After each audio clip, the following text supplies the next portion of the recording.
Salut les lecteurs d'internet et bienvenue sur ma chaîne. Aujourd'hui je reviens pour une petite vidéo et pour un petit update lecture puisque ça fait très longtemps que je ne vous avais pas fait d'update lecture et donc le mois de septembre vient de tout juste à peine de se terminer, donc je compte bien vous présenter mes 4 lectures de ce mois-ci. Dans ces 4 lectures, il y a 2 romans et 2 lectures graphiques et il y a également 2 presque coups de cœur et 2 déceptions. Donc du coup je vais commencer par vous présenter les déceptions, on va commencer par le moins cool, et je terminerai par les coups de cœur parce que c'est toujours chouette de terminer sur du positif. La première déception a été Ça raconte Sarah de Pauline Delabroix-Allard, je crois que ça se prononce comme ça, qui a été publiée chez les éditions de Minuit. Donc c'est une rentrée littéraire et je crois qu'il est même nommé dans la première sélection du concours, ce qui n'est pas rien. Et pour moi ça l'a pas vraiment fait. Alors Ça raconte Sarah, ça raconte quoi? Oui, il fallait bien que je fasse la blague.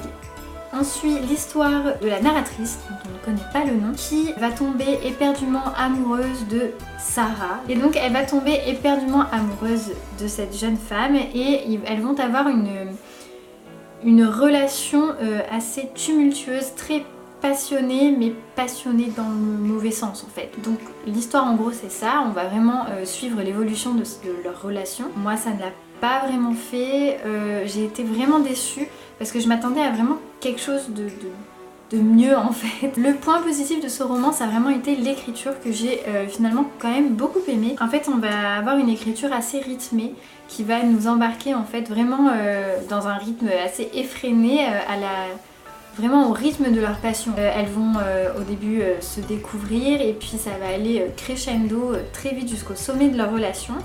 Ça va faire la moitié en gros du roman. Et la deuxième moitié du roman, c'est un peu plus lent et encore.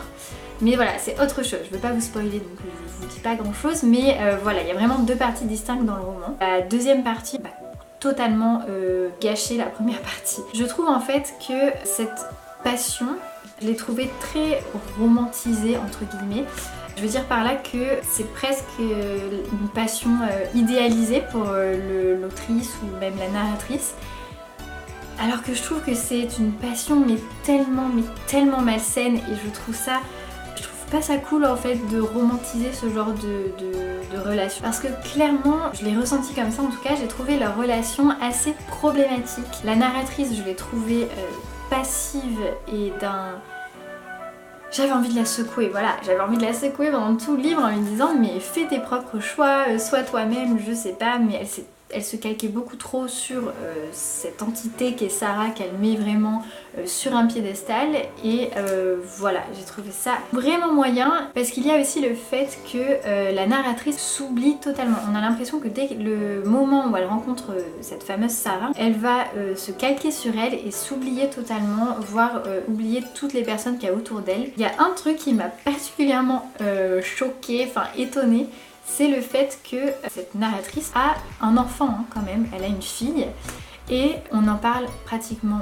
jamais, mais genre jamais, et quand on en parle, elle l'appelle l'enfant, genre l'enfant, enfin c'est un peu bizarre, on appelle rarement son enfant l'enfant, on dit ma fille ou on l'appelle par son prénom mais jamais l'enfant quoi. Donc j'ai trouvé ça très bizarre cette mise à distance de tout ce qui la touche, qui est censé la toucher elle. Donc j'ai vraiment trouvé ça moyen, leur relation, je l'ai trouvé assez malaisante, faut le dire. Le deuxième point qui m'a pas vraiment plu aussi dans ce livre, c'est le traitement de la maladie parce que voilà, je vais pas vous spoiler mais il se passe un truc.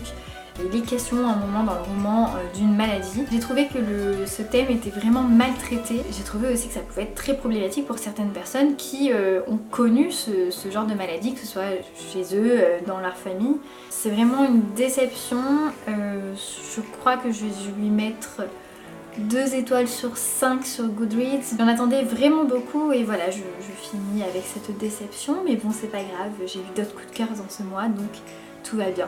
Ma deuxième lecture de ce mois-ci qui est également une déception, c'est la BD Camel Joe de Claire Duplan qui est sortie aux éditions Rue de l'Échiquier et qui est une BD qui se veut résolument féministe et encore une fois ça ne l'a pas fait avec moi. En fait on va suivre l'histoire d'une jeune fille qui écrit des BD sur internet, qui a un blog sur internet où elle publie ses petites BD.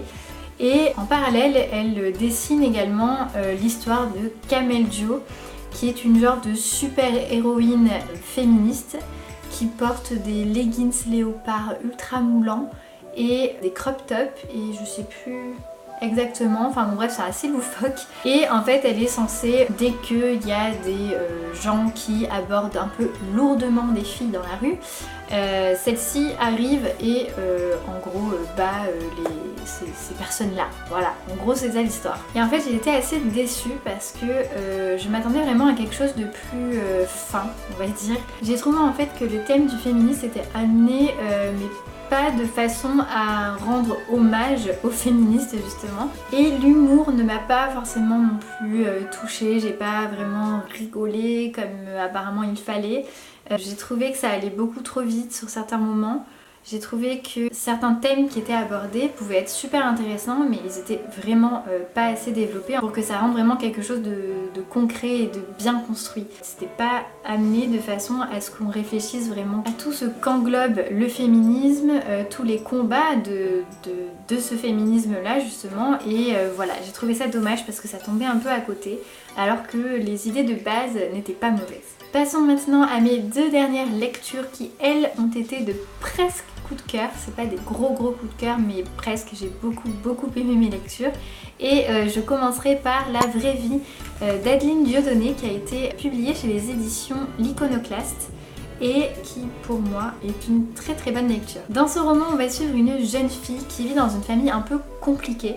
Voilà, son père est violent, sa mère est totalement invisible mais on va dire qu'elle s'en contente, hein, entre gros guillemets, elle semble contente puisqu'elle vit avec son petit frère avec qui elle refait le monde, avec qui voilà, elle arrive à s'évader de ce quotidien très pesant. Mais voilà, arrive un événement qui va faire que son petit frère va être traumatisé.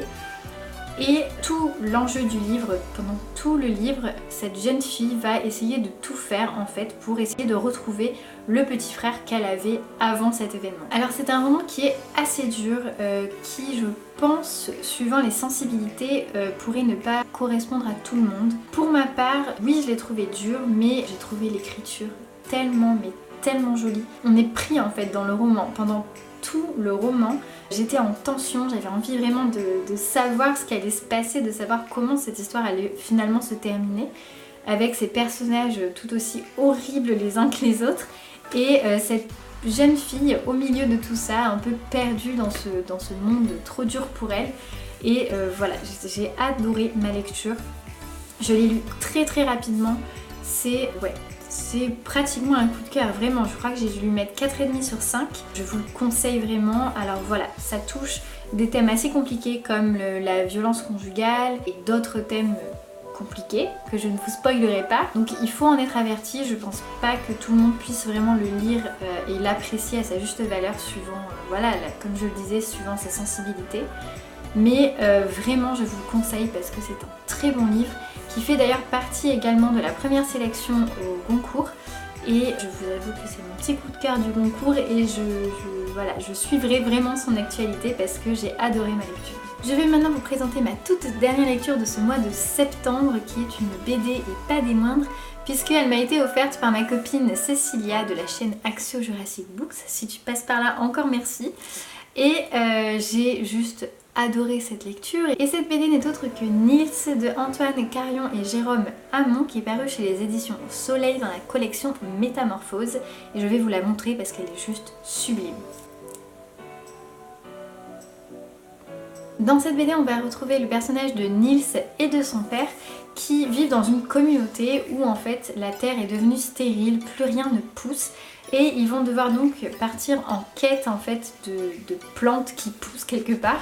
Ils vont donc partir dans la forêt pour voir si là-bas, si le problème de la terre est résolu là-bas et voir un peu ce qui cloche. Ils vont donc partir en quête dans cette forêt et vont rencontrer des petits êtres de la nature, voilà, des petits êtres qui sont censés maintenir en fait l'équilibre de cette nature et voilà, en gros l'histoire c'est ça. Je vais pas vous en dire plus parce que sinon ça serait vous spoiler tout le tome. C'est donc un univers ultra intéressant, les planches sont juste magnifiques, les dessins sont vraiment beaux, l'univers est super intéressant et j'ai super, mais alors mais même plus que ça. J'ai ultra hâte de lire le tome 2 pour en découvrir un peu plus. Il y a plein de questions en suspens. La dernière planche me laisse également en mode oh mon dieu, qu'est-ce qui va se passer. Donc Cécilia, si tu passes par là, je te remercie vraiment beaucoup de m'avoir offert cette BD parce que voilà, je n'osais pas sauter le pas parce que les BD c'est cher et que on les lit très rapidement, donc voilà, mais c'est pas vraiment une excuse, mais bon, je lis très peu de BD et celle-là j'avais vraiment envie de la découvrir, donc je te remercie beaucoup parce que j'ai adoré ma lecture et maintenant à cause de toi j'ai qu'une hâte, c'est de lire le tome 2. Donc c'est une BD que je vous conseille clairement si vous voulez vous plonger dans un univers fantasy sous fond d'écologie vraiment. Sautez le pas parce que c'est très beau et c'est très bien. Et c'est donc tout pour cette update lecture du mois de septembre, j'espère que ça vous aura plu. N'hésitez pas à me dire en commentaire ce que vous avez lu, si vous avez fait de jolies découvertes ou au contraire si jamais vous avez été très déçus de certaines lectures. N'hésitez pas non plus à me dire si jamais vous avez lu des livres que je vous ai présentés ici, voilà, j'aimerais bien en parler avec vous, pouvoir discuter, etc. Ça me fait toujours plaisir. N'hésitez pas non plus à vous abonner à ma chaîne si jamais ce n'est toujours pas fait. N'hésitez pas non plus à me retrouver sur les réseaux sociaux, donc tout est écrit en barre d'infos, n'hésitez surtout pas. Et en attendant, moi je vous dis à très vite pour de nouvelles vidéos. Bye!